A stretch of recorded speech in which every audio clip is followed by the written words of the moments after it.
प्रणाम गुरुजी। मेरे मन में जिज्ञासा हमेशा एक बनी रहती है। जब भी मैं लाइव देखती हूँ, लोग पैसे की बात करते हैं, चीज़ों की बात करते हैं। ठीक है, मैं भी उन्हीं में से एक हूँ, लेकिन अंत में मैं प्रभु को पाना चाहती हूँ।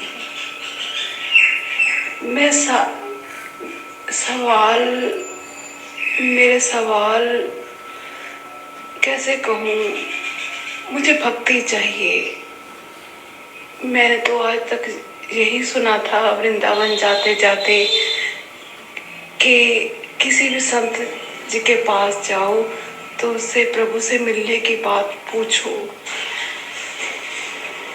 मुझे आपसे,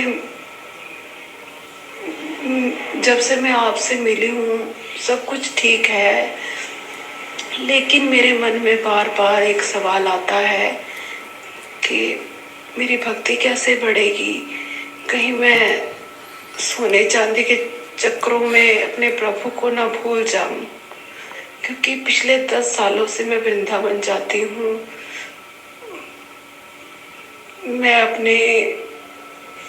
मुझे बहुत आनंद आता है। मुझे डर लगता है कि कहीं मुझसे प्रभु छूट ना जाए। कृपया मेरा मार्गदर्शन करें, मुझे जल्दी आंसर करें। क्या मैं भक्ति को भी पा सकती हूँ? केवल संसारी चीजें नहीं, मुझे भक्ति भी चाहिए, भक्ति ही चाहिए,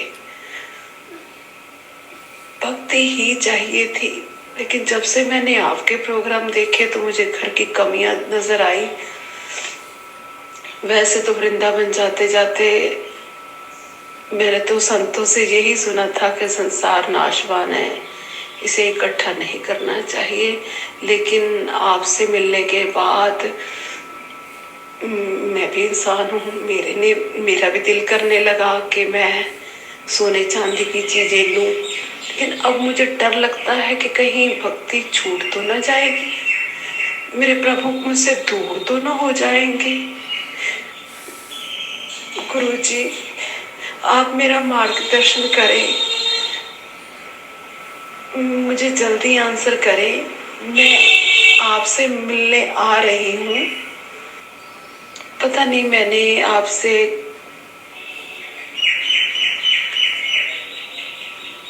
गुरुजी कोई गलत बात कही हो तो मुझे माफ कर दीजिएगा प्रभु। मैंने अपने मन की स्थिति बताई है आपको। कहीं से जहाँ प्रारंभ होता है धर्म का, अध्यात्म का, भक्ति का, प्रेम का, समर्पण का, आस्था का, विश्वास का और ईश्वरीय ऊर्जाओं के साथ आबद्ध और संबद्ध होने का, उसके कुछ वर्तुल फिर ऊर्ध्वगामी भी होते जाते हैं। उसमें कुछ प्रगति के आयाम भी संबद्ध होते जाते हैं, जुड़ते जाते हैं। हमेशा एक जैसी स्टेज तो रहती नहीं है।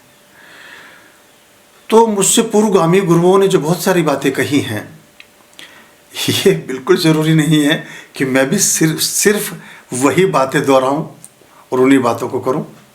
कहीं से तो सीढ़ी के जो डंडे हैं वो ऊपर जाएंगे, कहीं से तो सीढ़ी पर और थोड़ा ऊपर चढ़ने की कला विकसित हो सकेगी। और मैंने ये कभी नहीं कहा कि आप संसार को समेटिए।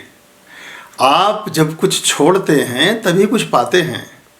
आपने समेटे हुए संसार को, आपने समेटे हुए धन को जब त्यागा तभी तो परमात्मा के लिए दीपक बनाया, वरना तो वो रखा रहता, अगली पीढ़ियों के लिए भी चलता जाता। आपने जो भी चीज़ बनाई, जो भी चीज़ें विकसित की, जो भी चीज़ें एकत्रित की, ईश्वर के मार्ग के लिए की, वो सब साधन हैं, बड़े ज़रूरी हैं। अगर कोई भी जो हमारे अवतार हैं, उन अवतारों ने भी साधनों का प्रयोग किया है। भगवान श्री राम जब लंका पर चढ़ाई करते हैं तो वहाँ शिवलिंग का निर्माण करते हैं रामेश्वरम में, जो आज हमारे ज्योतिर्लिंगम के रूप में प्रतिष्ठित हैं। उनकी एक मान्यता है। सारे भगवानों ने बहुत सारे साधनों को महत्व दिया है, भगवानों ने दिया है।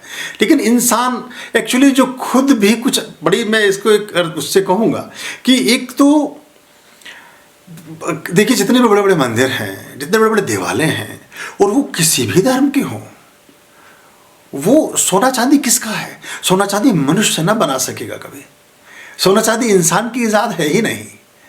हम तो एक घास का फूल भी ना बना सकेंगे। हम कितने ही रोबोट बना लें, वो कभी भी आपको ठुमरी और दादरा ना सुना सकेंगे। हम कितनी ही बड़ी टेक्नोलॉजी बना लें, कभी ऐसी मशीन ना बन सकेगी कि उसमें आप एक गोलगप्पा या दही बड़ा डालें और उधर एक बूंद खून का निर्माण हो सके। ये तो कुदरत की संरचनाएं हैं। सोना चांदी हीरे मोती सब लक्ष्मी के और भगवान के सहोदर हैं। भगवान जब प्रकट हुए तो अपने साथ लेकर प्रकट हुए। जब माता लक्ष्मी समुद्र मंथन में वहाँ से निकली तो बहुत कुछ निकला।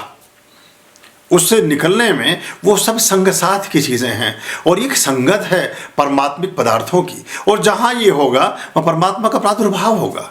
इतने कुंटल सोना स्वर्ण मंदिर में कोई ज़रूरत नहीं है। इतने कुंटल सोना विश्वेश्वर भगवान बनारस में सब अब घुसते जाएं, देखते जाएं। और सिर्फ हम ही नहीं, क्रिश्चियनिटी भी ऐसे ही करती है। सारे पंथ, सारे धर्म इस चीज़ को मानते हैं, क्योंकि जो वास्तव में लक्ष्मी है वो प्राकृतिक पदार्थ के रूप में है, और प्राकृतिक पदार्थ सोना चांदी ही है। हिरण्यवर्णा हरण्य में स्वर्ण रजस्रजाम चंद्रान हरण्य में लक्ष्मी में जाता वेदों में आवा। तो जिनका वेदों में उल्लेख है, जो सोने और चांदी में बसती हैं, उन लक्ष्मी का मेरे जीवन में प्रादुर्भाव हो। और जो पहला मंत्र है ऋग्वेद का, वो उसमें आता है ऋग्वेद के मंत्र में कि ओम अग्नि मीड़े पुरोहितम यज्ञस्व देव मृत्युयजम होतारम रत्न धातमम।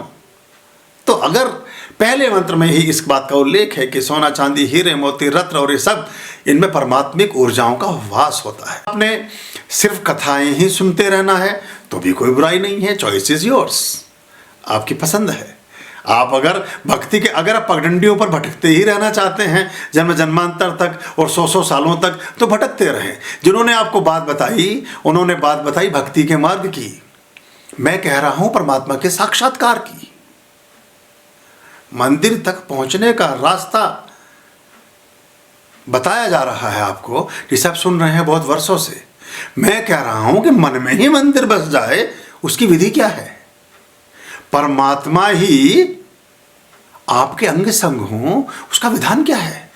ईश्वर की गलबहियां आपके साथ हो जाएं, आपकी प्रेयसी परमात्मिक ऊर्जाएं हो जाएं, या आपके प्रेमी ईश्वर ही हों, तो वो क्या आयाम, कुछ ऐसे भी आयाम हो सकते हैं, या हम ऐसे ही भटकते रहेंगे भूखे प्यासे नंगे पैर और फटे हाल? एक बात, सामान्य रूप से एक वचन, एक संदेश, एक डायलॉग या बात आप समाज में देखते होंगे। लोग कहते हैं कि पैसे में कुछ नहीं है, पैसे का कोई अर्थ नहीं है, धन से कुछ नहीं हो सकता है। लेकिन ये कहना तब सार्थक है जब आप स्वयं धनवान हो। अगर एक करोड़पति व्यक्ति ये कहता है कि धन में कुछ सार नहीं है, धन में कुछ है नहीं, तो उससे पहले करोड़पति होना जरूरी है, तभी उस बात में एक बल पैदा हो सकेगा। और अगर है ही नहीं और आप कहते हैं कि इसमें कुछ नहीं है, तो वो एक तरह से आपकी पराजय का द्योतक है।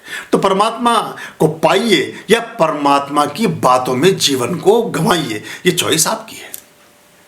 ओम स्वस्ति अस्तु। आर्याम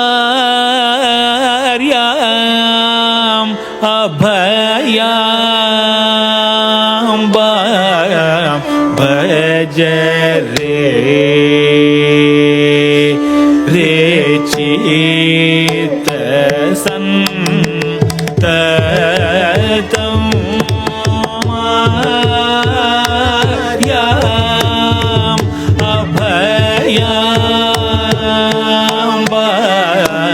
भज रे